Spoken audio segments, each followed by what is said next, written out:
আমি ছাত্র জীবন থেকেই রাজনীতি করে আসছি 87 সাল থেকে। তবে 90-এর স্বৈরাচার আন্দোলন থেকে সময় থেকে রাজপথে সক্রিয়ভাবে রাজনীতিতে অংশগ্রহণ করি। তো দীর্ঘ সময় অনেক চড়াই উতরাইয়ের পরে আমাদের দল ক্ষমতায় ছিল, তখনও কাজ করে গেছি জনগণের জন্য। বিভিন্নভাবে জনগণের সাথে মহিলাদের উন্নয়নের জন্য, স্বাস্থ্য সেবা, তারপরে মানুষের বৃদ্ধ মানুষের, বয়স্ক বা প্রতিবন্ধী মানুষের সেবা, জলবায়ু নিয়ে কাজ করেছি, জলবায়ু পরিষদের আহ্বায়ক ছিলাম। তো বিভিন্নভাবে কাজ করেছি এবং যা পৌরসভার নির্বাচিত, বিপুল ভোটে নির্বাচিত কাউন্সিলর ছিলাম বিগত ফ্যাসিস্ট সরকারের আমলে। তখন ওই সময়ে আমাকে অনেক নির্যাতন নিপীড়ন সহ্য করতে হয়েছিল।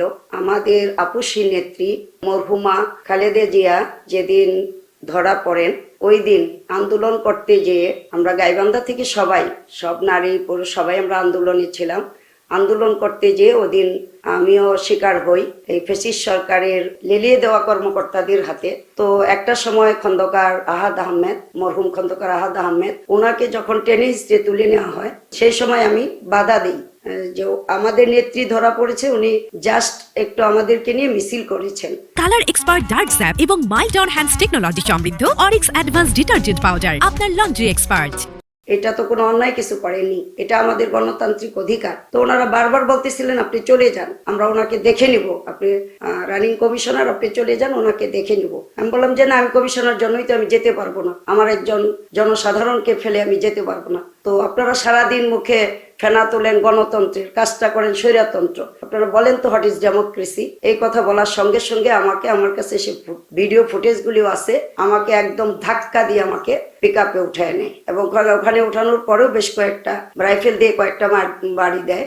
ওখানে আমরা 4 জন ছিলাম এবং ওই 8 তারিখ থেকে, ফেব্রুয়ারির 8 তারিখ থেকে 1 মাস ছিলাম জেল হাজতে। এবং আমার 5টা মামলা আছে, গাইবান্ধা আছে 3টা মামলা, ঢাকা সাভার থানায় 2টা মামলা আছে আমার নামে। তারপরেও বহুভাবে অন্যায় নির্যাতন, আমরা বাড়িতে থাকতে পারিনি। আমার হাজবেন্ড বাইপাসের পেশেন্ট, মেয়ে বাচ্চাটা ছোট ছিল, ছেলেরা বাইরে পড়াশোনা করে। তো আমাকে বিভিন্ন জায়গায়, বিভিন্ন মানুষের বাড়িতে, এমনও দেখা গেছে কারো কাজের বুয়ার সঙ্গে আমি রাত্র যাপন করেছি। জুলাই আন্দোলনের সম্মুখ সারিতে ছিলাম আমি। ওখানে থাকার পরে খবর আসে আমার ছেলের গায়ে গুলি লেগেছে। আমার ছেলে রাজশাহী ইউনিভার্সিটিতে মাস্টার্স করে, তখন ও কোঠা আন্দোলনে নেমেছিল, ওরও নামে বিস্ফোরক এবং অফিস ভাঙচুরের মামলা হয়। ও যখন নিউজ আসে যে আমার ছেলের গায়ে গুলি লেগেছে, তখন আমি ডিসি অফিসের অভিমুখে যাই এবং আমাকে গুলি করা হয়, টিয়ার সেল, রাবার বুলেট এবং বেধড়ক পিটানো হয়। আমার সেন্স ছিল না।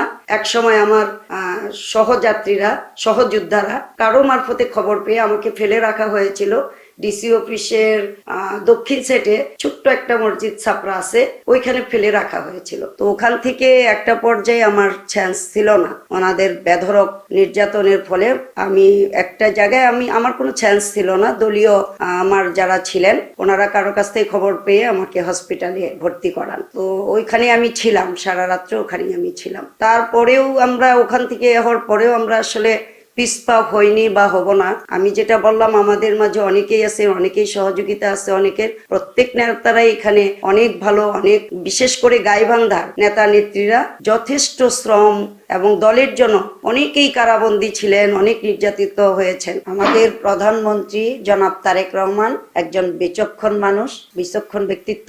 উনি যদি তৃণমূলে বিচার বিশ্লেষণ করে যে আমাকে সংরক্ষিত আসনের মহিলা এমপি হিসাবে সুযোগ দেওয়া যায় বা সমর্থন দেওয়া যায়, তাহলে আমি গাইবান্ধাবাসীর জন্য এবং নারীদের জন্য আমি কাজ করে যাব, যদি উনি আমাকে সে সংরক্ষিত আসনের সুযোগ দান করেন।